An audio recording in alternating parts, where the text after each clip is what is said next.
Amen. Ça prouve que Dieu veut faire quelque chose. Amen. Nous sommes, et regardez combien nous sommes au moins 8 aujourd'hui.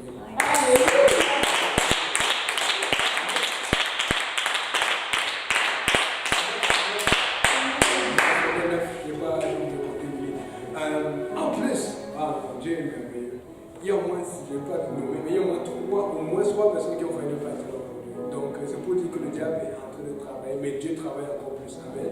Donc c'est pour vous encourager, parce que nous sommes à la fin du temps. Et c'est pour ça que vous allez voir les grands combats de boxe. Le rabbin, je sais que les gens se rappellent de ça. Le rabbin nous a raconté une chose une fois. Ça m'a beaucoup touché. Il a dit qu'un jour, il faisait, c'était la lutte, non? Il faisait la lutte. Il était avec, il avait fait un très grand combat. Je ne sais pas que le rabbin a fait la lutte. Mais ça m'a beaucoup touché. Il dit que c'était son combat le plus difficile. Et puis, c'est là où il avait mis toutes ses énergies. Et puis, il s'est accroché. Et le gars, c'est quelqu'un qui était connu, qui était fort et tout ça. Il dit qu'à la fin, dernier round, finalement, il a lâché. Il n'avait plus de force. Mais il a dit quelque chose, c'est que quand il était en train de partir, le gars est venu le voir. Celui qui l'a gagné, il a dit, si tu vas attendre encore quelques secondes, je vais abandonner. En fait, vous savez, Dieu a déjà gagné. Dieu a déjà gagné. Amen. Mais il a en train de dire combien de temps toi tu peux encore attendre pour prendre cette victoire. Oh.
Moi, je préfère que Dieu adresse la racine. Et donc, beaucoup de de gens aiment quand Dieu vient, il balaye, parce qu'il peut le faire. Moi, je ne comprends pas que des fois Dieu le fait parce que s'il ne le fait pas à ce moment-là, il va te perdre. Donc il va te montrer qu'il est encore là. Mais ce n'est pas nécessairement la bonne façon. Mais la deuxième façon, c'est pas l'enseignement. Mais les gens ne comprennent pas que la plus grande délivrance, c'est l'enseignement. Parce que par l'enseignement, tu apprends au fur et à mesure. Et Dieu enlève, tu ne te rends même pas compte qu'il est arrivé. Parce qu'on aime quand c'est miraculeux, fort. Mais par l'enseignement, ça rentre. Ça rentre. Et surtout pour ceux qui se posent la question, c'est quoi la bonne église? C'est quoi la bonne doctrine? Toujours par l'enseignement. Quand tu passes du temps dans une église, tu vas savoir ce qui ne marche pas ou ce qui marche. Mais les gens ne prennent pas le temps de s'asseoir et d'écouter. Assieds-toi, écoute, reçois. Parce qu'il se passe par l'enseignement, c'est ceci. C'est ce qui m'est arrivé. Vous savez, quand j'étais à l'église 3-4 ans, mais Dieu m'a laissé les choses et dit, mais Seigneur, pourquoi tu ne m'as pas dit ça depuis? Mais j'ai compris que s'il m'avait dit ça depuis, moi je ne serais pas à l'église, mais j'aurais fui. Il a laissé ce dont j'avais besoin qu'il adresse. Et quand j'étais prêt pour qu'il adresse autre chose, il a laissé cette chose. Mais si tu veux tout aujourd'hui, comment tu vas faire? C'est pour ça que ça va être dit, tu vas dire, c'est tough l'église. Non, c'est pas tough l'église. Mais Dieu veut te préparer. C'est pourquoi je dis la meilleure chose qu'on est en train de faire, c'est ce que nous faisons maintenant. C'est la Bible. Étudier la Bible au fur et à mesure et comprendre ce que Dieu veut nous. Amen. Alléluia. Bienvenue. Attention par quoi de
Ok, on va continuer. Voilà, le premier qu'on devait regarder, personnes ont fait des recherches. Les auteurs de la Bible. Tu n'as pas apporté quelque chose? Non, c'est pas ça, c'est que j'ai cherché un petit auteur qui n'est pas si bon comme tout écrit. Ouais. Il a écrit les choses, il ne donne pas les précisions. C'est comme en fait, comme on dit, que Oui. Et l'une des raisons, c'est aussi à cause du fait que tu vas souvent voir dans les sons, tu vas voir des sons comme on dit sons d'Azar, après comme on dit sons de David, finalement qui écrit par exemple, c'est David ou c'est Azar, tu vois un peu. Donc il faut que tu ailles dans les commentaires. Mais ceux-là, je ne me suis pas attardé. Les choses où je me suis attardé plus sur les sites archéologiques, on a trouvé des monuments, des Bibles, et puis des manuscrits qui parlent de la Bible, qui parlent de Dieu, des manuscrits qui parlent de l'histoire de cette société, et puis des manuscrits qui parlent aussi des hommes bibliques. Amen. Donc, si vous avez des recherches là-dessus, apportez pour partager. Amen. Deuxième devoir, c'est Jessica, celle qui était prête à nous vacciner là-dessus. Maintenant, je rappelle, je ne dis pas que la réponse était mauvaise. Je dis que nous sommes des étudiants de la Bible. Amen. Et il y a beaucoup de gens qui font purpose. Et en purpose, quand on te donne un devoir, si tu écris, c'est ça la réponse. On va te donner 0, 2, 5 points maximum. Il faut que tu présentes et que tu argumentes, que tu soupèses et que tu défends et que tu sois capable de contredire si on veut te contredire ou de te défendre si on veut contredire ta thèse. Amen. Voici la question. Écoutez bien. Le premier jour, Dieu crée, Dieu dit la lumière soit et la lumière fut. Amen. On a bien vu, il y eut un soir et un matin, ce fut le premier jour. Amen. Genèse 1, verset 3. S'il faut encore le lire, on est supposé avoir ça en tête, avec le nombre de fois qu'on a vu la Bible. Maintenant, le quatrième jour, Genèse 1, verset 14. La Bible dit, Dieu fit les grands luminaires. Le grand luminaire qui pour présider au jour, et le petit luminaire pour présider à la nuit. On sait que le grand luminaire c'est le soleil et le petit luminaire c'est la lune. Donc, maintenant ma question c'était celle-ci. Si le grand luminaire c'est le soleil et que le soleil était fait le quatrième jour, comment est-ce que la terre était éclairée le premier jour quand Dieu a dit la lumière soit? Et quand tu vas trouver comment la terre était éclairée, je veux que tu m'expliques pourquoi Dieu a changé. Est-ce que c'est comme tu vas dans ta chambre, tu mets l'ampoule et puis tu mets la veilleuse, ou je ne sais pas, parce que l'ampoule c'est pour que c'est clair partout et puis la veilleuse c'est quand tu veux dormir, ou il y a un peu en ligne, je ne sais pas. Expliquez-moi, supposez, défendez, argumentez, soyez ces enfants faits et spirituels. Amen. J'attends la réponse. Nous sommes dans un partage. J'ai pas compris. Quand tu lis Genèse 1, verset 3, ça dit quoi? Lis rapidement. Ouais, non, je sais, j'ai compris où est-ce qu'on est, mais j'ai pas compris la question. Oui, Genèse 1, verset 3, ça dit Dieu dit que la lumière Soit et la lumière fut. continue. Et Dieu vit que la lumière était bonne et Dieu séparait la lumière avec les ténèbres. Et Dieu nomma la lumière jour et il nomma les ténèbres nuit. Et il y a eu un soir et un matin, c'était le premier jour. Ça, je vais m'arrêter à ça, ce premier jour, parce qu'il faut qu'on sache que c'est le premier jour que la lumière a commencé. Amen. Bon, lis maintenant Genèse 1, verset 14. Les autres, on l'avait déjà expliqué. Puis Dieu dit qu'il y ait des luminaires dans l'étendue des cieux pour séparer le jour avec la nuit et qu'ils servent de signe et pour les saisons, les jours et pour les années. Jusqu'au verset 19, si tu peux lire. Et qu'ils servent de luminaires dans l'étendue des cieux pour éclairer la terre, et cela fut ainsi, et Dieu fit les deux grands luminaires, le grand luminaire pour dominer sur le jour, et le petit luminaire pour dominer sur la nuit, et il fit aussi les étoiles. Et Dieu les mit dans l'étendue des cieux pour éclairer la terre, et pour dominer sur le jour et sur la nuit, pour séparer la lumière avec les ténèbres, et Dieu vit que cela était bon. Il y eut un soir et il y eut un matin, ce fut le quatrième. Ce fut le quatrième jour. Ce qui veut dire que le soleil a été créé le quatrième jour. Donc, en bon québécois, on s'entend qu'un grand luminaire c'est le soleil et le petit luminaire c'est la lune. Amen. On est d'accord là-dessus? Vas-y, ma soeur. Shoot. On sait que Dieu est saint. On ne peut pas se tenir en présence de Dieu avec le péché. Amen. Ok, donc quand Dieu a créé la terre, c'est sa gloire qui illuminait. Ok. Et le Apocalypse 21, verset 23 nous dit. Attendez, on va trouver. Attendez, cherchez Apocalypse 21, verset 23 parce que tu as peur de perdre ton livre. C'est le nom qu'on a cherché. C'est pas Je lis au nom de Jésus. La ville n'a besoin ni du soleil, ni de la lune pour l'éclairer. car la gloire de Dieu éclaire et la lune est son flambeau. Les nations marcheront à sa lumière et les rois de la terre Ok, c'est bon. 21, 23. Alors, comment tu expliques ça? Ok, donc Dieu, quand il a créé Adam et Ève, qu'il est omniscient, omnipotent, omniprésent, il savait que Adam et Ève allaient pécher. Amen. Il savait que s'ils péchaient en sa présence, automatiquement ils devaient mourir. Donc, pour éviter cela, il a enlevé sa gloire, il a mis le soleil et la lune pour éclairer. En sachant que quand ils vont pécher, il viendra tuer un agneau pour les sauver, et comme ça, ils ne vont pas perdre la vie. Donc, c'est ça. Vous avez compris? Si tu n'as pas compris, tu ne connais pas compris. Moi, je n'ai pas compris. Hein? Je n'ai pas compris. Qu'est-ce que tu n'as pas compris?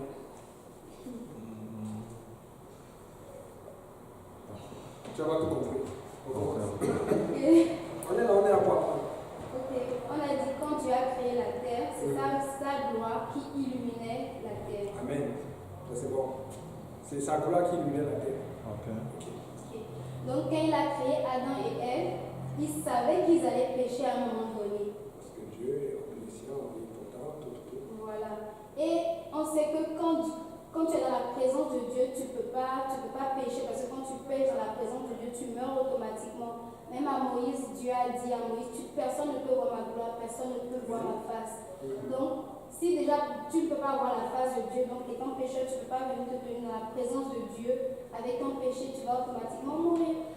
Donc, ce qu'il a fait, il a dit, ok, Adam et Ève vont pécher. Ce que je vais faire, je vais enlever ma gloire, je vais mettre le soleil et la lune. Quand ils vont pécher, ils vont pas mourir parce que ma gloire ne sera pas là. Ils seront épargnés. Et là, je vais venir, je vais tuer un animal.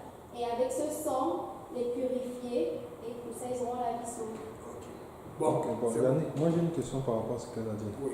Oui, mais si moi j'ai bien compris, Dieu a créé d'abord les luminaires avant Adam. Oui.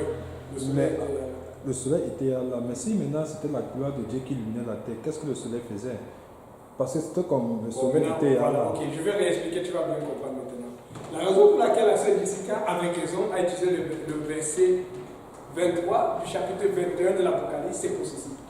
Nous avons une mention claire que c'est le soleil qui présidait au quatrième jour, et que c'est la lune qui présidait à la nuit. Mais nous n'avons eu aucune mention claire que c'est la gloire de Dieu qui présidait au jour. Dans Genèse 1, verset 3. Amen.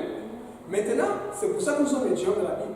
Tu peux prendre un verset ici et regarder la conclusion là-bas. Je donne un exemple. Dans la Bible, tu vois, on parle d'Enoch. Et puis dans le livre de Hébreu, on parle encore d'Enoch. Mais tu vas voir que c'est écrit un peu différemment. Mais on sait qu'on parle du même personnage à cause de la phonétique. Tu sais que le temps dans lequel Enoch est écrit, c'est environ 1900 ou 2001, plus de 2000 ans avant Jésus-Christ. Alors que le temps dans lequel Enoch, le mot est écrit, c'est pas Paul, on est en train de parler de l'an 90, l'an 100 après Jésus-Christ. Amen. Donc on voit que la phonétique, la façon de parler, le style avant, alors que l'ancien Enoch était écrit en hébreu.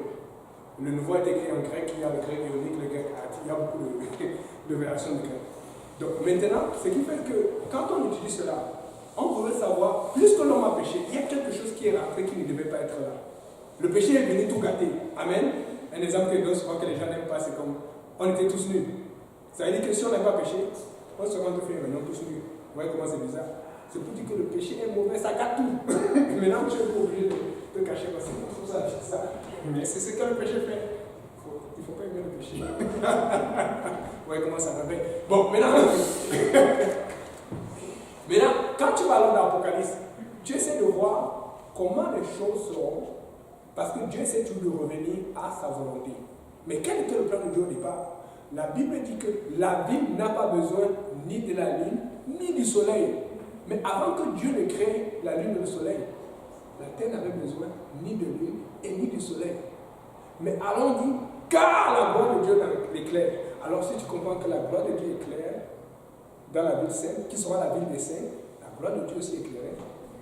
Parce qu'au départ, si tu vois, tu ne peux pas supposer. Pourquoi tu peux supposer cela? On sait que Dieu a révélé l'Ancien Testament à Moïse. Mais on sait aussi que Dieu a révélé le Nouveau Testament à Jean. L'Apocalypse, pas le Nouveau Testament. Ce qui s'est passé là. Et tu peux voir comment Dieu agit. Et quand tu vois ce que Dieu agit, tu peux commencer à faire des conclusions. Mais tu as besoin de supposer ça par des versets. Amen. Ok. Maintenant, au niveau de la gloire de Dieu, c'est réglé. Maintenant, il y a quelque chose. Il faut que tu comprennes que dans la ville sainte, quelle est la caractéristique de la ville sainte? Elle est sainte, il n'y a pas de péché. C'est la ville des saints. C'est la ville là où tout le monde sera dans la présence de Dieu. Et pourquoi la gloire de Dieu éclaire la ville sainte? C'est parce que tous ceux qui auront fait la volonté de Dieu seront là-dedans et il n'y aura pas de problème. Mais là, pourtant, notre point qui est important ici, Moïse a dit, fais-moi voir ta gloire. Dieu a dit, personne n'a jamais vu ma gloire. Et dit, tu vas mourir. Même Moïse, même s'il servait Dieu, il avait déjà commis le péché. Il n'était pas pur. Voilà pourquoi, lorsque nous serons enlevés, nous allons être transformés. Parce que si Dieu voit que tu es en train de tendre vers sa volonté, que tu fais sa volonté, il va te rendre capable de rester dans sa présence. Sinon, tu vas mourir. Donc, dans la vie sainte, il y aura tous ceux qui seront transformés. Tu comprends un peu? Donc, maintenant, dans la terre, puisque tu viens même de le dire, Adam et Ève n'avaient pas été créés. Imagine, Dieu ne craint pas le soleil. Dieu ne craint pas la lune. Et sa gloire continue de glorifier et d'éclairer la terre. Adam et Ève sont dans la gloire de Dieu, comme Moïse, le visage qui brille. Alléluia, alléluia. Et puis on voit le fruit. Qu'est-ce qui va se passer? Elle va mourir sur place. Parce que le problème c'est ceci, la gloire de Dieu ne tolère aucun péché. Et si elle meurt sur place, elle n'a plus de chance pour la rédemption. Voilà pourquoi Dieu a caché sa gloire et il a mis ça en Jésus-Christ. Pour que Jésus-Christ vienne nous chercher. Et c'est pour ça qu'on dit qu'il est le médiateur entre l'homme et Dieu. Amen. Oui, ils sont prouvés de la gloire. Il y a tellement de versets. C'est pour ça que quand je parle, c'est celui qui est le plus évident pour moi. Il y en a beaucoup que tu vas voir. Amen. Quoi, c'est clair. Donc, on va continuer. Quelqu'un peut lire Genèse 1, verset 20.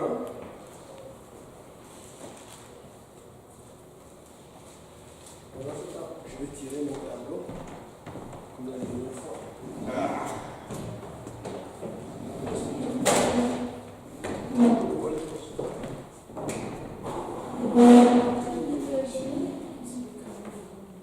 Dieu dit que les eaux produisent en abondance des animaux vivants et que des oiseaux volent sur la terre dans le fond du ciel. Continue, monsieur. Dieu créa les grands poissons et tous les animaux vivants qui se meuvent et que les eaux produisent en abondance selon leur espèce. Il créa aussi tout oiseau ailé selon son espèce. Dieu vit que cela était bon. Dieu les bénit en disant, soyez féconds, multipliez et remplissez les eaux des mers et que les oiseaux multiplient sur la terre. Ainsi il y eut un soir et il y eut un matin. Ce fut le 5e jour. Ce fut le 5e jour. On a vu que Dieu a créé les animaux le 5e jour. Maintenant, regardez une chose. Dieu a tout fait. Il a fait l'homme en dernier pour que l'homme ne vienne pas dire qu'il s'amuse. Dieu a mis des arbres, il a mis des feuilles, il a placé l'eau, il a fait la terre. Un peu comme quand nous on veut avoir un bébé. Amen. On prépare les couches, on prépare les lits, on prépare tout. Mais le problème c'est que dans l'église, il y a souvent des gens qui veulent des bébés spirituels, mais qui attendent que le bébé tombe avant de le recueillir. Et puis on dit que maintenant on va voir comment. Dieu nous a montré comment il fait pour nous recevoir, pour créer l'homme. Mais si tu veux gagner un homme, il y a des façons de faire. Il faut que tu te prépares à recevoir l'âme. Il faut que tu l'attends. Il faut que tu patientes. Mais il y a des gens qui sont toujours qu'on va aller, on va être spontané. Oui, c'est bien d'être spontané dans le Seigneur, mais il faut se prévoir. Amen. Donc, continue alors maintenant la suite, le 6e jour.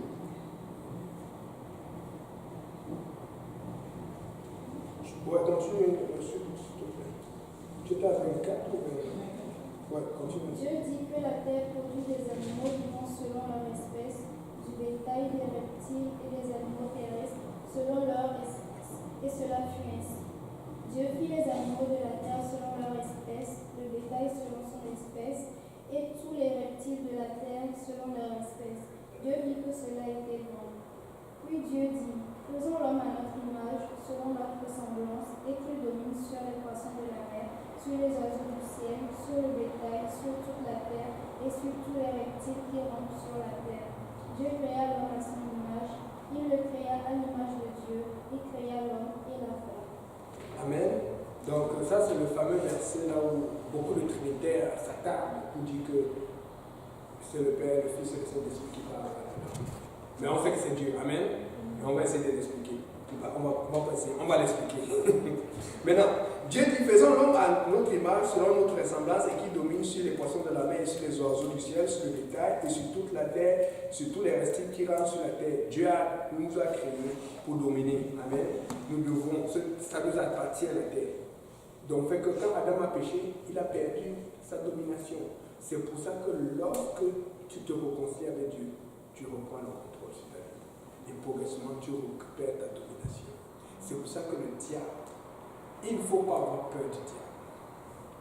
Parce que pour qu'il puisse prendre le contrôle sur toi, il faut qu'il te fasse pécher. S'il ne te fait pas pécher, tu as le contrôle. C'est pour ça qu'on prêche tant sur beaucoup de choses qu'il faut arrêter. Parce que ce sont juste des points. Il est très fort dans la distraction. Il est très fort dans les choses pas claires. Parce qu'il veut t'attirer. Il veut voler de ton temps. Et quand il a réussi à prendre ton temps, il réussit à prendre ta domination. Amen. Maintenant, on dit faisons l'homme à notre image. Ça, c'est du pluriel de majesté. Exemple.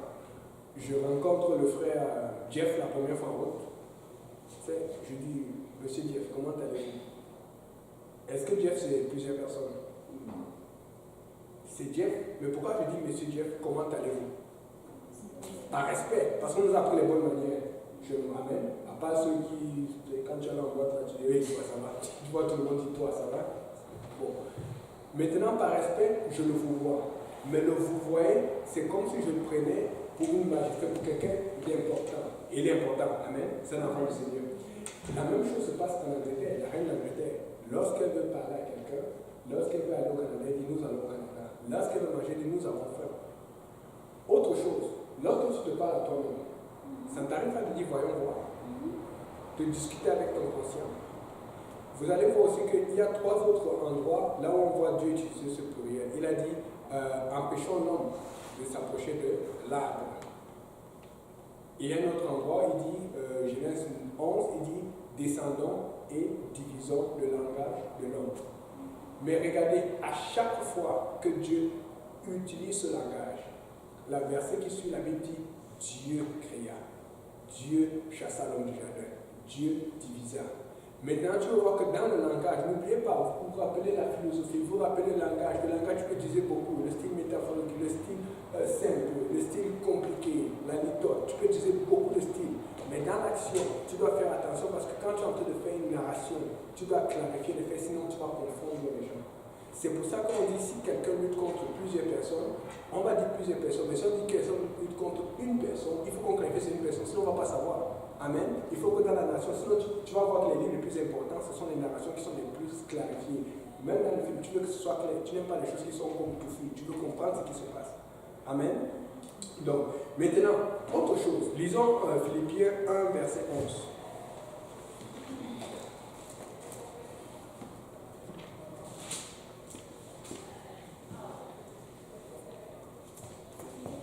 Verset 11. Non, c'est Éphésiens, je pense.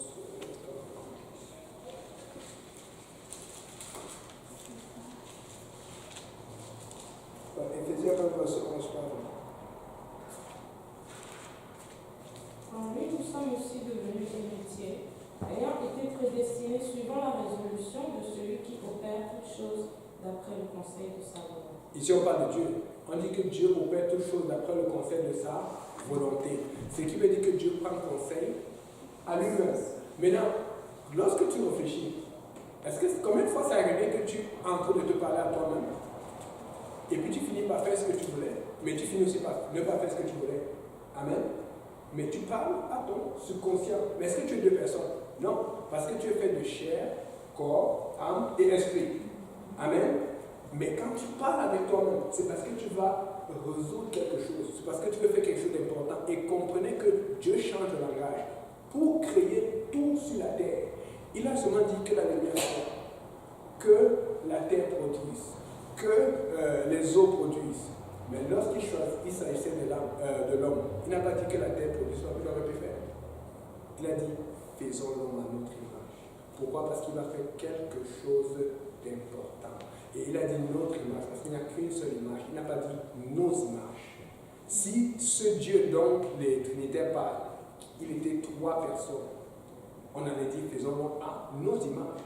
Mais il n'y a qu'une seule image. Et donc, Dieu a fait l'homme à son image. Maintenant, regardons sur autre chose. C'est là où je vais pouvoir dessiner.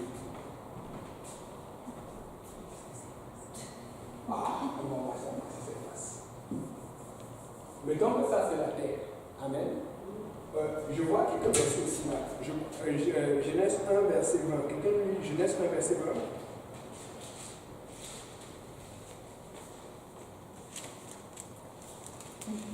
Dieu dit que les eaux produisent en abondance des animaux vivants et que les oiseaux volent sur la terre. Ok, bon. Ça, c'est les eaux. Ok. Quand on dit les eaux produisent des animaux vivants, on parle de quoi? Des poissons. Ok. Les animaux aquatiques, poissons et tout ce qui est dans les eaux. Amen. Genèse 1, verset 11. Dieu dit que la terre produise de la verdure, de l'herbe, sortant de la semence des arbres fruitiers donnant du fruit selon l'espèce. Quand Dieu s'est adressé à la terre, on a eu de la verdure. C'est ça qui contient les arbres et tout. Amen. Genèse 1, verset 24. Dieu dit que la terre produit des animaux vivants selon l'espèce. C'est bon. Quand Dieu s'est adressé aussi à la terre, on a eu des animaux. Ok?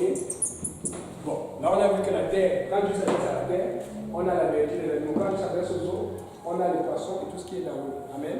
Maintenant, quand Dieu s'adresse à lui-même, qu'est-ce qu'on a eu? On a eu l'homme. Parce que Dieu a dit, faisons l'homme. On a établi tout à l'heure qu'il se parlait à lui-même. Amen. Je pense que vous me suivez toujours. Si Dieu s'est parlé à lui-même, regardons maintenant la relation entre tout ça.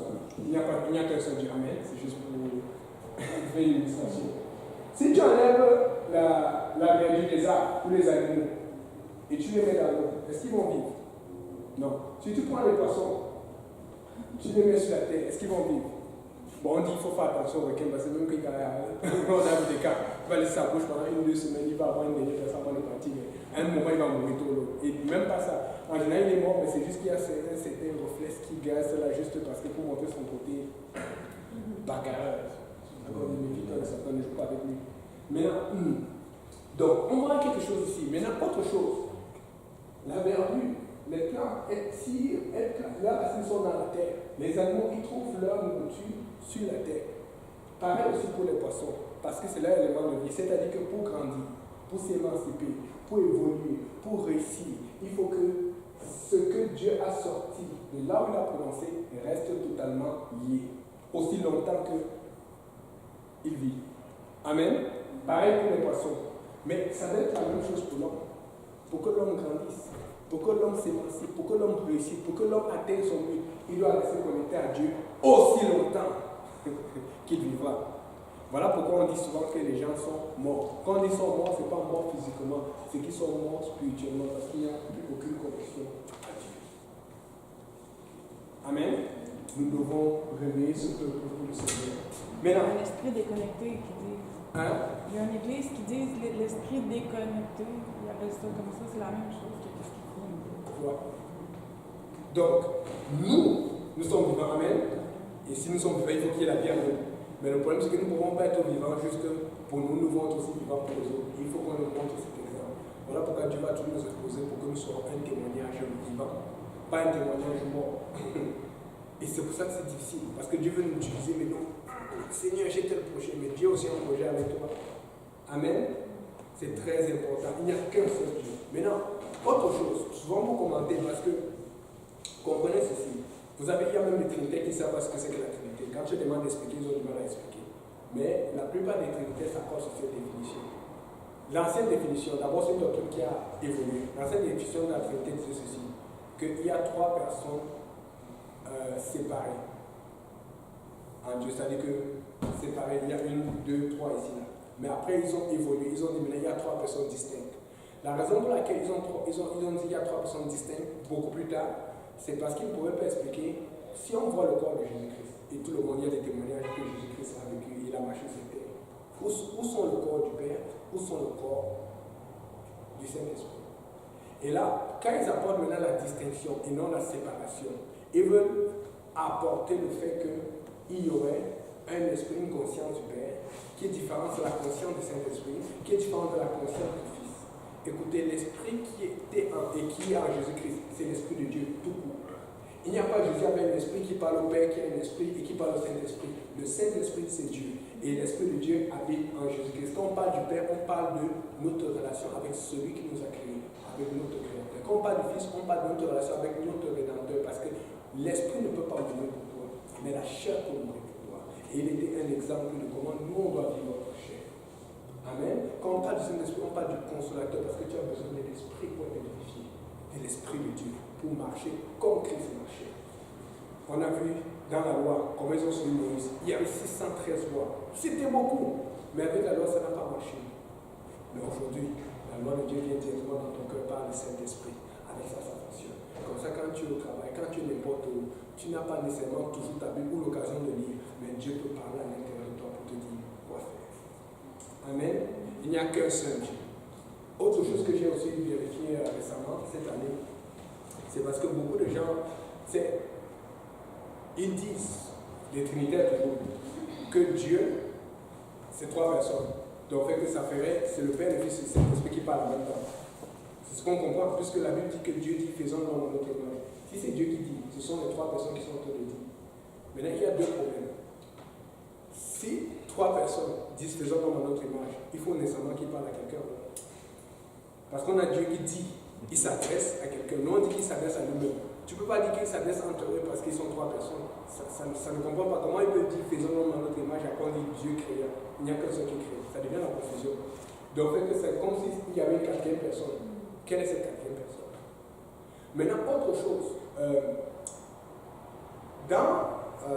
Je suis parti regarder, j'aime beaucoup regarder les manuscrits, faire des comparaisons sur Internet. Mais c'est un peu comme, si tu veux voir les manuscrits récents de la Bible, les meilleurs manuscrits qu'il faut comparer, ce sont les manuscrits grecs. Amen. Si tu veux voir les manuscrits anciens de la Bible, les meilleurs manuscrits qu'il faut comparer, ce sont les manuscrits hébreux.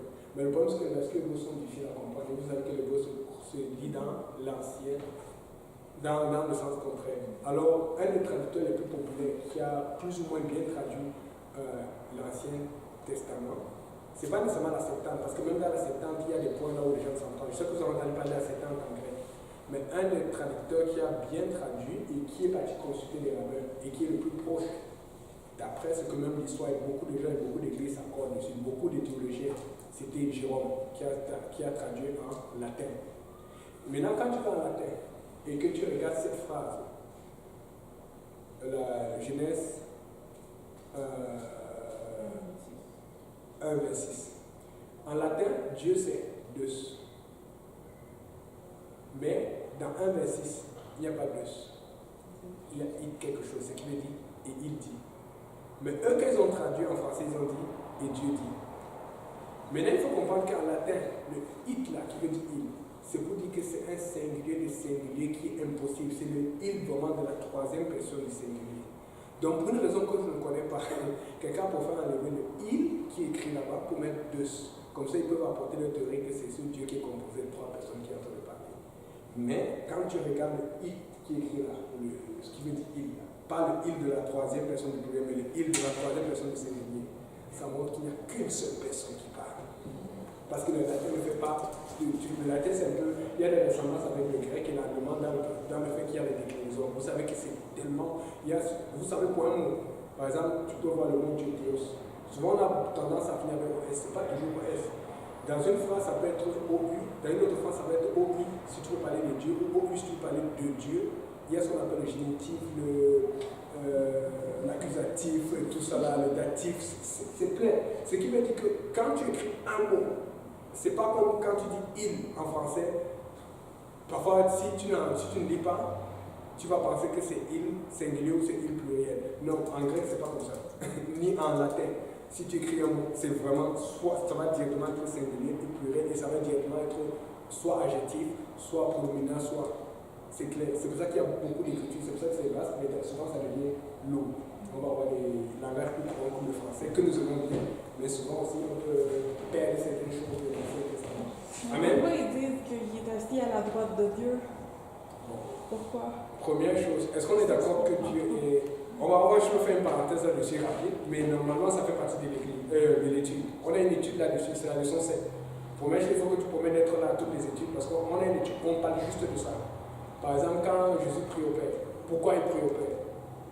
S'il est Dieu, comment il peut être Dieu et prier encore au Père? Amen. C'est une autre question. Bon, maintenant, on va reprendre vite pour cette partie-là. Moi, je pense que j'ai la réponse, mais je ne le dirai pas. Ah, ok.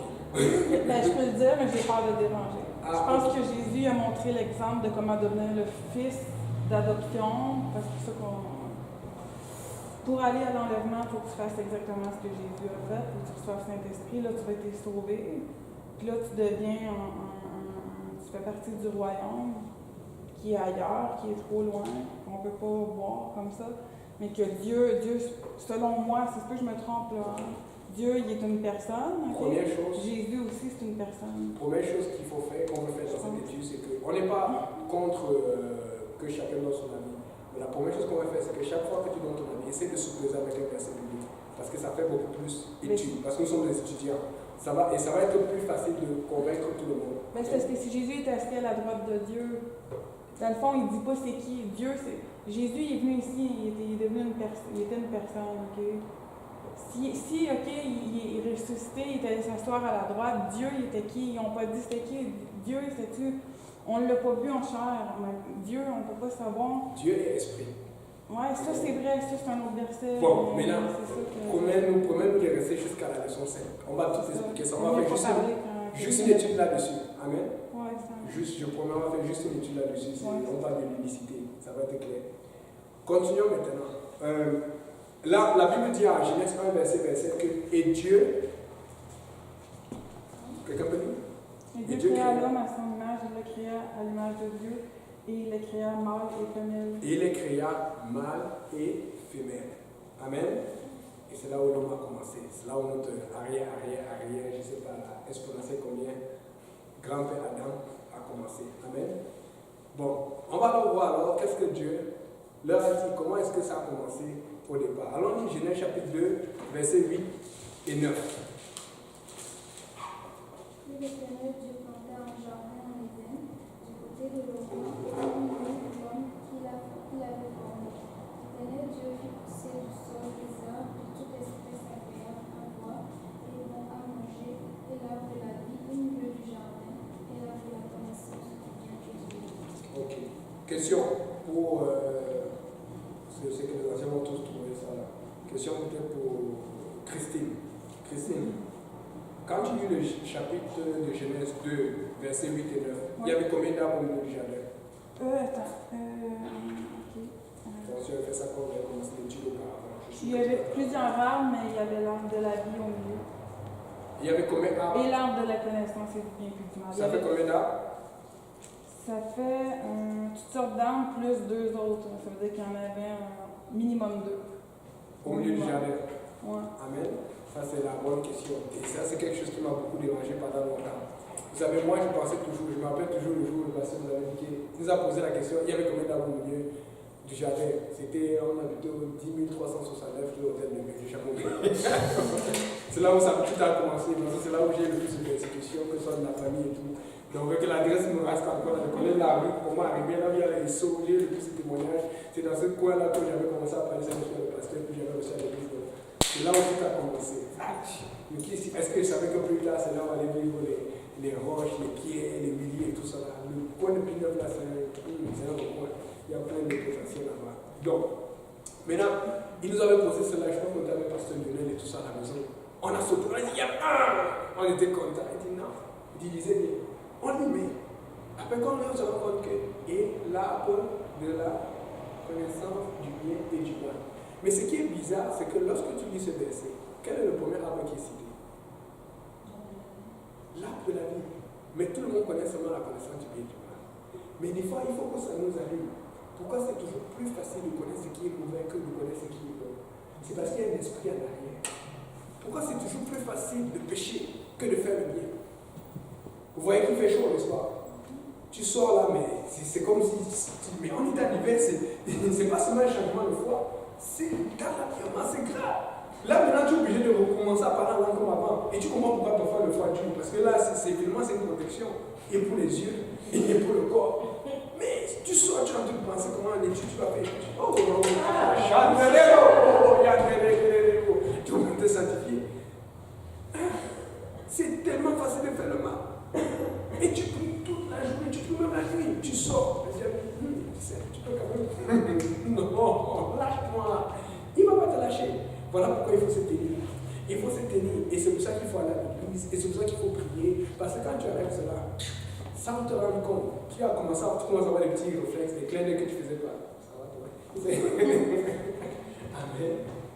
Il y a des réflexes qui viennent indirectement sans te rendre compte. Alors que quand tu fais ces choses, tu t'exprimes, c'est la même chose. On appelle ça d'ailleurs fois. Quand tu es sportif, tu t'entraînes plusieurs fois par semaine. Amen. Quand tu es professionnel.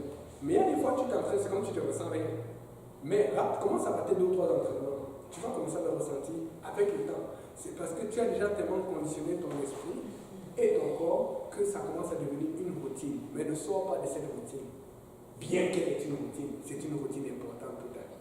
Amen. Nous avons besoin de ce point quotidien. Voilà pourquoi c'est toujours difficile. Quand tu n'as pas prié depuis longtemps ou quand tu n'as pas lu la Bible longtemps, que tu reviens, tu te sens comme toi. J'étais loin de Dieu.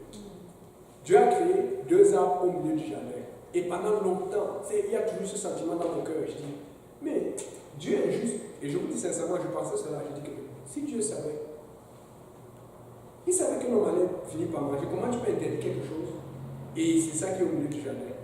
Mais jusqu'à ce que je sache qu'il y avait 2 arbres. Et non seulement il y avait 2 arbres, mais il y avait quelque chose qui poussait l'homme, qui devait pousser l'homme à plus prendre l'arbre qui était permis et à ne pas prendre l'arbre qui était interdit. On va lire Genèse 2, versets 15 et 16. C'est quelqu'un peut lire. L'Éternel Dieu prit l'homme pour le placer dans le jardin de l'homme pour le cultiver et le garder. L'Éternel Dieu donna cet ordre à l'homme: tu pourras manger de tous les arbres du jardin, mais tu ne mangeras pas de l'arbre de la connaissance du bien et du mal, car le jour où tu en mangeras, tu mourras. Ok. L'homme, l'Éternel Dieu dit, tu mangeras de tous les arbres. Il commence d'abord par le positif. C'est-à-dire que tu peux tout manger, tu peux tout déguster, tu peux tout faire. Mais, vous savez, quand on commence à te dire, est-ce que tu peux me faire ça? Tu te sens toujours comme, oh, c'est quoi ton problème? Tu vois un peu? Et Dieu voulait à tout prix que l'homme ne fasse même pas attention à l'autre. Il a comme ça dit, écoute, tu as tout ça, tu as tout. Regardez combien de fruits on voit. On a des espèces qui sont encore des fruits qu'on ne voit plus, mais il y avait tout dans le jardin. Ça fait beaucoup. Je ne sais pas combien il y a, mais il y a beaucoup d'espèces de fruits. Amen. Il y avait tout. Et les goyaves, et les mangots. Et en plus, on ne disait pas pour l'engrais. Donc c'était plus. Je ne sais pas. Moi, j'ai vraiment envie d'aller au ciel pour ça. On sait qu'on va manger des animaux, mais on va manger des fruits. Quand de goûter une bonne pluie qui sort avec l'eau du ciel, là, ça que ça va être comme dans les dessins animés que je vois sur YouTube, puis ça fait de la clé. Quel fruit! Incroyable! Comment il a fait ça? Mais bon, ce n'est pas célébrer de ça. Je vous parce que ça devait être trop. Excusez-moi, c'est parenthèse. Donc, Dieu, il a permis. Mais c'est après qu'il dit, mais de l'arbre de la connaissance du bien et du mal qui était au milieu du jardin, tu n'en toucheras pas. Nous n'aimons pas les règles. Vous savez, Dieu aimerait même ne pas nous donner des règles. C'est pour ça. Regardez, quand tu regardes la scène des enfants, il y avait 613 lois. Il y en a tellement que tu oublies. Mais Dieu met cela parce qu'il sait que quelqu'un va finir par faire quelque chose qu'il ne faut pas. Je vais vous donner un exemple. Je vais parler de la maison. Désolé, je vais exposer personne. Fais le motif. On va vous parler de ta fiancée. C'est bon, parce que c'est quelqu'un qui a fiancée. Ninja, c'est Ninja. Donc, j'ai passé. La raison pour laquelle je donne les exemples de la maison, c'est parce que ça revêt tout le monde, ils aiment ça. Regarde, la tension est là maintenant, ok, c'est facile. Donc maintenant, vous savez que le frère Gauthier est arrivé récemment à la maison. Mais à la maison, on a mis certaines règles pour éviter certaines situations, parce qu'on a compris déjà. Ah ouais, vous êtes captivés. Elle veut savoir. Et puis, je ne vais pas tout donner, je m'en donne, parce que je sais que ça, et c'est quand tu donnes comme ça, tout le monde va suivre. Et puis après, tu vas pouvoir donner l'enseignement que tu voulais. Et c'est plus efficace. Il faut que tu sois un peu trahi. Donc, c'est que, un jour, comme tu m'envoies un message, je suis au travail, je dis que merci. Il dit ceci.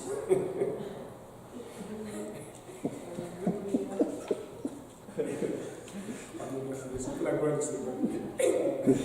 Bonjour les frères.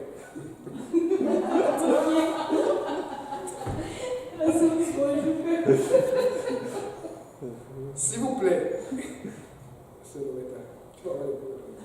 ok. S'il vous plaît, demandez avant de manger ce qui ne vous appartient pas. Cela n'est pas normal. Et je n'apprécie pas cela lorsque une nourriture se trouve dans la cuisine et qu'elle est à manger. S'il vous plaît, ne touchez pas. Amen. Après, j'ai compris, on n'avait pas encore avec Timothy. Donc, en fait, que je le teste. Je fais rien que ça, parce que souvent, tu sais pas. Tout le monde est chrétien à la maison, moi, c'est jamais des fois, on pas des étincelles. J'ai dit, désolé frère, j'avais oublié de te prévenir qu'on avait une règle avec tout le monde de bien emballer la nourriture et de la couvrir et garder au frigo pour que personne ne touche. Et c'est mieux pour éviter la confusion. Parce que souvent, on ramène la nourriture, on laisse. Mais des fois, il y a des gens qui ont fait, ils n'ont pas le temps. Donc, fait que si c'est là, parce que c'est ce que je fais souvent, je dépose, tu vois. Mais si ce n'est pas bien couvert ou identifié, c'est que c'est perdu. Amen. Donc je dis, en général, quand tu laisses ouvert, c'est que c'est disponible. Désolé, on aurait dû te prévenir. C'est qu'il y a tellement de règles à la maison que souvent on oublie des règles. Et souvent, tu apprends que tu règles quand tu. On est dû te prévenir. Les gars ont dû penser que c'était disponible. Quelqu'un connaissant la règle a profité. Ou peut-être quelqu'un connaissant a profité du fait que tu ignorais aussi. Je dis c'est aussi possible cela parce que les gens, ils ont dû savoir que tu as nourriture. Peut-être pas, peut-être, je ne vais accuser personne. Et puis, Gauthier qui répond, là j'ai compris. Donc ça s'est bien passé, amen, là le Saint-Esprit. Mais le problème c'est ceci, et c'est la même chose qui se passe à l'église. Je veux continuer. Il nous faut des règles pour éviter des écarts. Et c'est pour ça que Dieu a mis ces 613 fois, pour éviter des écarts. Et c'est pour ça qu'il a dit, tu ne mangeras point du fruit de l'arbre de la connaissance du bien et du mal. Si Dieu même créait l'arbre de la connaissance du bien et du mal, tu sais que ça s'appelle connaissance du bien et du mal, tu sais qu'il y a mal. Normalement, quand tu es sensible à l'esprit, tu es supposé savoir que s'il y a du mal là-dedans, touche pas, ne t'approche pas. Dans l'église, Dieu aimerait que chacun fasse ce qu'il a fait, ce qu'il vient pour donner. Alors le pasteur, c'est pour ça que le pasteur doit donner des critères pour l'adoration, la louange, ceux qui s'occupent, pour le ministère des huissiers, et il doit se concentrer à aller prier pour avoir la direction de Dieu, parce que tout le monde ne prie pas et n'est pas sensible à l'esprit de Dieu. Et c'est pour ça que le diable a tout nous attaquer en ce moment, parce qu'il y a beaucoup de choses que nous sommes en train de faire en étant sensibles. Demandez parce que quand on dit, beaucoup de gens qui sont à l'église, on dit, mais comment il fait? Mais parce qu'il dit non, je prie seulement et c'est Dieu qui fait. Parce qu'il y a tellement de choses qu'on fait à nos conférences que les gens se demandent combien de réunions on fait. Mais c'est parce qu'on est tellement sensible à l'esprit de Dieu qu'on fait beaucoup de choses, que ce soit au niveau de la nourriture, que ce soit au niveau du transport, on a déjà une façon de fonctionner que le pasteur n'a même pas, sauf quand il y a vraiment un truc important qu'il va devoir appeler. C'est toujours comme ça parce que n'oubliez pas qu'il a beaucoup sacrifié aussi quand il était avec le pasteur Grand ou d'autres personnes. Et donc Dieu a ouvert son ministère. Mais les gens, pour pouvoir faire ce que nous faisons à l'église, ils ont besoin de réunions, de concerts, de trucs stricts. Tu ne fais pas ça, tu ne fais pas ça. Mais il y a des choses que nous, on n'a pas besoin. Tu sais que non. Si telle personne, ça ne marche pas, essaie d'apporter quelqu'un à l'église. Tu n'as pas toujours besoin. Tu comprends un peu. Mais on a mis ce truc. Normalement, à la maison, tu devrais être capable de poser ta nourriture. Et puis quelqu'un à faire, il te cherche. Et c'est ce qu'il te trouve. Parce que ça arrive souvent, je me rappelle, ceux qui faisaient ça, c'est le frère Cédric. Ah, je fais ça. Il dit, il faut y aller, c'est bon. Surtout quand j'ai dit, c'est chaud là. Moi, je ne vais pas me faire une grande travail. Cédric, il a une façon de te tomber. Tu vois, c'était un truc que j'ai gardé, comme on m'a donné tout ça, j'ai dit que je vais manger ça là dedans. Il dit que, gars, il y a souvent dit que non, Cédric là, je ne sais pas manger depuis moi, je vais manger ça, je vais dire, on prend la voiture. Je dis, ok. Non, Cédric là, il faut que je le pour lui. Il était trop fort pour ça. Tu vois un peu. Donc, il y a des gens qui font ça, mais il y a des gens qui disent que. Donc, comme ça. Mais le problème, l'une des raisons, je vais vous dire aussi, l'une des raisons pour laquelle on a apporté cette règle, c'est aussi parce que souvent, la nourriture pouvait rester comme ça, la personne oubliait, et ça pouvait et puis mener vers quelqu'un jeter, la personne ne jetait pas. Ou c'était comme ça, énervé. Parfois, c'est même pas que c'est genre quelqu'un veut manger, et puis là, tu gardes là. Pourquoi tu fais ce que les gens ont dit? Il faut comprendre. Donc, c'est pas seulement parce qu'on veut manger la nourriture. Si on sait que tu vas manger, pas de problème. Mais comment tu peux laisser la nourriture devant les gens, et puis après, on jette? Vous comprenez? Donc, il faut qu'on soit aussi responsable. Faire ce que quelqu'un profite au lieu de garder ça, et puis ça attire les yeux, et puis quelqu'un va pêcher à cause de toi.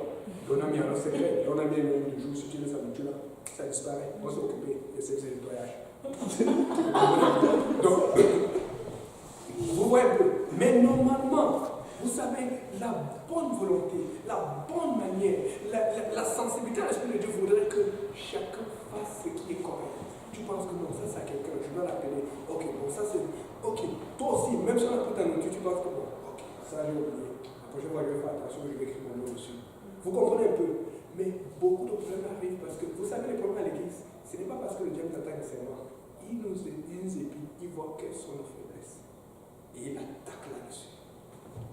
C'est pour ça que si vous voulez que le réveil arrive, soyez sensible à l'esprit.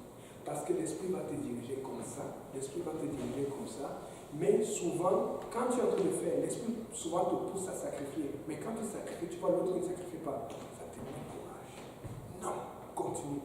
Je vous dis jamais ça, les amis. J'ai déjà eu des moments où j'ai eu des douleurs, mais souvent, quand j'ai vu les problèmes qui arrivaient à la personne plus tard, tu ne sais pas. Des fois, tu vois quelqu'un à l'église, tu penses que tout va bien. Après, souvent, tu apprends, il est malade. Telle personne, sa famille est malade. Ça veut dire que, oh Seigneur, ça aurait pu être moi.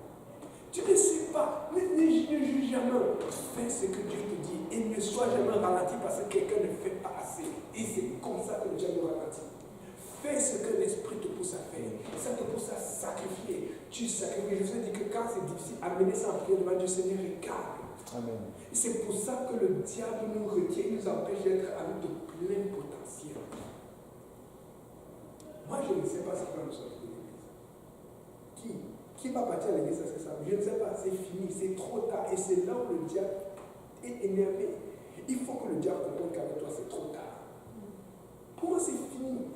Je meurs dans l'église. Parce que je sais, vous ne travaillez pas, moi je vais travailler. Vous ne m'aimez pas, moi je vais venir. Il faut que ce soit comme ça. Et quand c'est comme ça, je dis que, je sais ce que je fais. Des fois, vous allez voir, et ça, je n'en parle pas des fois, vous allez voir, telle fois là où il y a qui peut faire ça. Mais vous ne comprenez pas que déjà, il y a d'autres engagements que je ne peux pas nécessairement dire. Et je suis obligé de choisir parce que souvent, je n'arrive même pas à dormir. Et donc, si tu ne fais pas attention, je me suis rendu compte que le diable m'attaquait souvent en me faisant faire trop de choses au point où je ne me reposais pas. Et finalement, ça fait longtemps. Vous avez remarqué souvent, je ne sais pas, le travail de travail, une semaine là, avec les palindas, j'étais malade, je n'arrivais pas, j'avais la grippe, je ne voulais pas prendre les médicaments. Finalement, j'ai pris les médicaments. J'étais orgueilleux. Et le Seigneur m'a parlé depuis longtemps. C'est un truc qui est arrivé 3 ans. Pendant 1 an, j'ai eu la grippe 2 ou 3 fois. Ça m'énervait. Je me disais, mais comment je m'arrêterai pour le Seigneur? Le Seigneur m'a fait comprendre que tu dois te reposer. Et là, maintenant, ça fait longtemps que je n'ai pas eu de grippe. Et dès que ça commence à part, parce que j'ai compris que je ne suis pas une machine. Je vais faire le maximum que je peux, mais souvent, non, j'ai appris, il y a des études qu'on m'a proposées. J'ai refusé. Parce qu'à un moment, même après, on me dit comment tu faisais. À un moment, je faisais 9 études bibliques par semaine. Tu n'es pas capable, c'est mieux d'être efficace et efficient, de faire moins, mais de faire beaucoup. Même le pasteur disait ça, me dit mais j'ai compris ça par le temps. Souvent, ça te prend le temps pour être ça. Maintenant, le truc, c'est ceci. Il faut faire attention entre est-ce que tu en fais trop et que tu vas te reposer ou est-ce que tu n'en fais pas trop.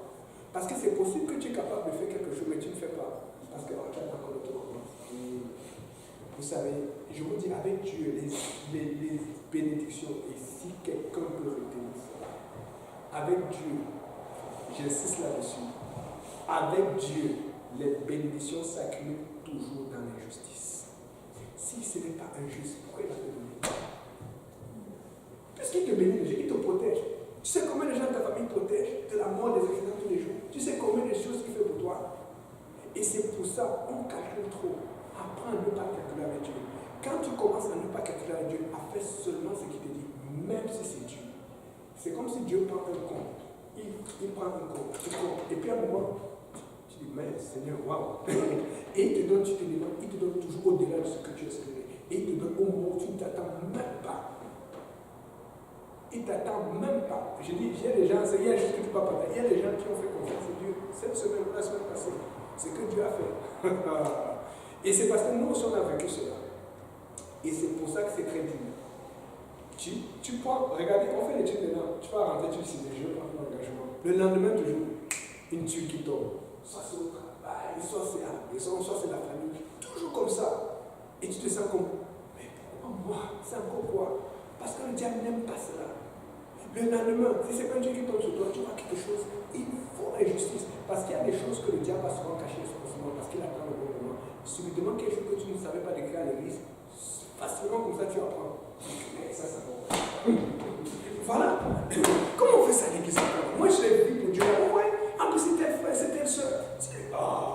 te dis que moi je suis né dans le Seigneur. Moi, je ne fais pas ça. Mais tu ne te rends pas compte, mais le diable t'empêche d'aller au-delà.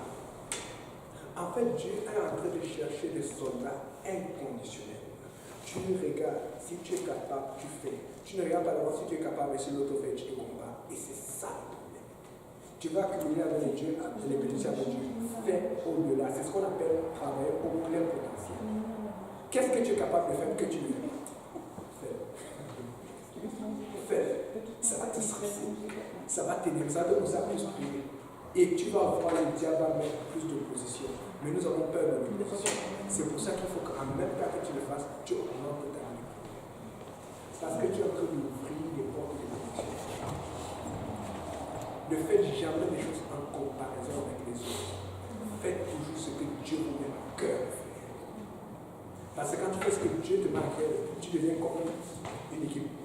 Vous avez vu le tunnel, l'échangeur Tuco, comment c'est fait? Waouh, c'est beau. C'est bien fait. C'est un travail de l'ingénierie. Des fois, il passe là, il doit faire attention. Tu peux regarder bien ici. Tu vois comment avec le niveau, le style, la façon de faire maintenant, le béton, l'armée, et puis on n'utilise plus trop de béton, on utilise maintenant des grosses poutres qui sont très solides, qui fait que c'est un peu plus léger que le béton, mais c'est bien fait. Ce sont des profils à L, des profils à T, des profils, tu sais. Maintenant, ce qui se passe, c'est qu'il y a quelque chose que tu vas remarquer toujours. Il y a des poutres centrales qui sont là. Les poutres sont là tout le temps, ça ne bouge jamais. Et des fois, c'est là, ça ne bouge jamais, mais ça serre. Qu'à un moment, on te dit que, mais est-ce qu'on utilise même la poutre là? Mais enlève une poutre. Ça casse. Et si ça casse une section de la haut, tous les autres, même celles qui sont plus solides, ne servent à rien. Même celles qui sont plus belles, même les lumières qui sont en haut, ne servent à rien. Et c'est comme ça que Dieu veut construire la Église. Parce que Dieu commence, l'Esprit va te commencer à faire quelque chose. Il va commencer à faire quelque chose en toi. Et puis là, ça commence à être dur parce qu'il va commencer à te mouiller. Ça cogne avec les coups, avec le marteau. Ça fait mal. Mais à chaque fois que ça fait mal, tu deviens forgé, tu deviens une poutre dans l'église. C'est pour ça que vous-même, vous savez, on n'en parle pas, mais vous-même, vous savez, il y a des gens que dans l'église, s'ils laissent se signer, s'ils redoublent, on va se faire crier. Oh! Ça va être leur dire non, c'est impossible. Ça va affecter même les autres églises de l'autre côté. Mais il y a des gens quand on laisse, ça va affecter, mais c'est comme, ah bon, je savais quand même. Tu avais déjà vu des signes, tu sens que ça n'a jamais été là, tu comprends un peu. C'est parce que cette personne n'a peut-être jamais été une poutre. Est-ce que tu es une poutre? Est-ce que tu es ce genre de personne que si tu te fâches, tu te dis, pourquoi telle fois telle chose s'est fâchée? Je ne t'ai pas dit que tu fais ça pour te fâcher, mais je te dis, c'est comme ça que Dieu te fait. C'est pas les injustices.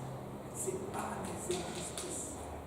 Abraham, il a eu son fils Isaac, Isaac qui a eu Jacob.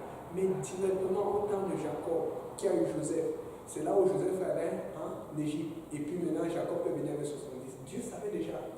Parce que si tout Israël grandissait dans la terre promise dès le temps de Joseph, ils n'auraient jamais connu l'adversité. Puisqu'ils étaient déjà là où Dieu voulait qu'Abraham soit. Ils auraient été, alléluia, nous sommes chez eux tout en l'air.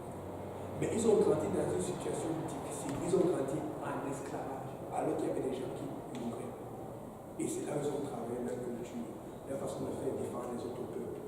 Et quand ils sont revenus dans la terre promise, ils ont gardé ces enseignements, cette culture, et ils ont propagé ça jusqu'à maintenant.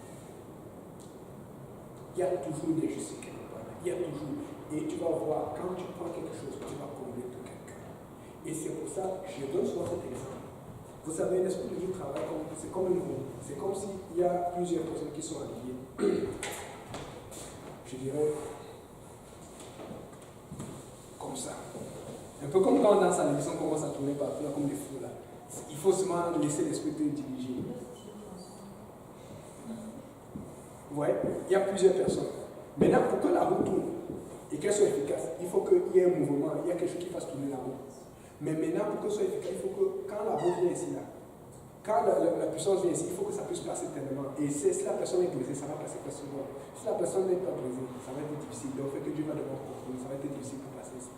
Mais imagine si tout le monde est brisé, ça va aller vite, vite, vite, vite. Et c'est là où le diable essaie de le faire. C'est pour ça qu'on prêche le Saint-Esprit. Vous allez voir dans la Bible, on va toujours dire, va prier. Parce que des fois même, et c'est la raison pour laquelle je vous ai dit qu'il y a des choses, Dieu a attendu 3 ans, 4 ans pour adresser cela. Parce que le diable ne m'attaquait pas là, ce n'était pas un problème pour moi. Dieu voulait adresser des choses les plus importantes. Mais après, Dieu a adressé autre chose. Et quand le diable est venu me prendre, parce qu'il avait vu, il sait comment le diable attaque. Et il m'a prévenu. C'est pour ça que si vous voulez qu'on soit efficace, soyez sensible à l'esprit de Dieu. C'est la meilleure chose. Si vous voulez être efficace dans le Seigneur, ne comptez pas, ne calculez pas. L'autre a commencé à prier plus souvent. L'autre a commencé à moi aussi. Non! Commence là où Dieu te met. Et même quand tu sais, c'est quelque chose, autre chose que je dois vous dire. Vous savez, c'est dur quand tu commences à faire l'engagement avec Dieu. Même si tu n'arrives pas à le faire, continue à lutter pour le faire. Parce que tu es toujours en train de lutter pour y arriver. Lutte parce que tu sais que Dieu t'a mis là. Mais tu n'attends pas que l'autre commence à changer pour changer. Parce que quand tu es concentré sur ta bataille, comme Léa, elle était concentrée sur sa bataille avec l'éducation de Judas, elle a arrêté de regarder à Jacob, va venir. Et maintenant, c'est finalement Rachel qui a commencé à regarder à elle. Tu ne sais pas quel impact ça va avoir sur l'autre personne qui le fait. Soyez sensible. Parce que quand vous êtes sensible, le diable sait de quoi faire. Là, maintenant, tu ne fais plus parce qu'on t'a encouragé ou parce que tu as prêché, tu fais parce que Dieu te parle. Si Dieu parle à chacun d'entre nous, je dis le diable, je dis qu'il est déconcentré, déconnecté. Et c'est ce que moi j'ai prêché là-dessus parce que c'est ça qui m'a efficace. C'est-à-dire, et c'est là que je peux avoir des fois, Dieu va me dire quelque chose. La différence entre moi aujourd'hui et moi avant, il y a 3 ou 4 ans, c'est que quand Dieu me dit quelque chose, Dieu m'a dit, je vais faire le scandale. Ça va être, c'est mon Dieu m'a dit. Et en fait, que je me faisais du j'avais des coups de poing. C'est un peu comme vous vous rappelez, Dieu a dit à Samuel, va et point David roi. Qu'est-ce que Samuel dit? Et Samuel va la porte, il va me tuer. Dieu dit, va, tu fais le sacrifice. C'est vrai, il a fait le sacrifice, tu vois un peu, mais il a porté point, parce qu'il fallait une raison. Mais moi, je m'en fous si elle sacrifice ou pas. Mais maintenant, Dieu m'a fait ça. Donc, quand Dieu me parle, maintenant, il y a quand même la sagesse. Je dis, bon, c'est moi, tout le monde, comment on va faire. Et c'est ça le truc. Maintenant, qu'est-ce que tu fais quand Dieu te parle? Ça ne veut pas dire que tu vas le faire directement. Est-ce que tu fais un plan pour y aller? Est-ce que tu pries? Est-ce que tu conseilles? Est-ce que tu mets des repas à Dieu? Seigneur, essaye de me diriger, moi, est-ce que tu fais cela? Est-ce que tu négocies avec Dieu? Mais si tu ne fais rien, c'est toi qui laisses la relation avec Dieu. Parce que Dieu, il a une relation avec toi. Il a une relation avec toi, il a une relation, c'est chacun avec Dieu. Et quand tu travailles au plein potentiel que Dieu a mis en toi, Dieu ne va jamais. C'est pour ça que je vous dis, quand tu veux marcher dans la soirée, parce que moi je suis. Parce que, tu sais, quand tu travailles pour Dieu et que tu souffres, tu sais que tu souffres. C'est vraiment pas facile. Mais ça en vaut la peine. Amen. On va arrêter là pour aujourd'hui. On va se lever.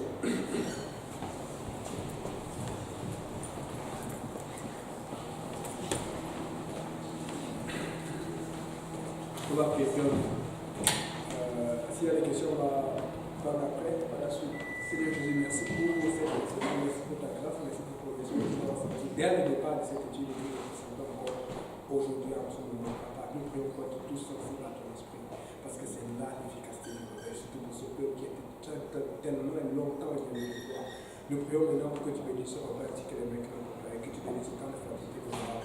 Au nom de Jésus, que tout le monde dise au nom de Jésus.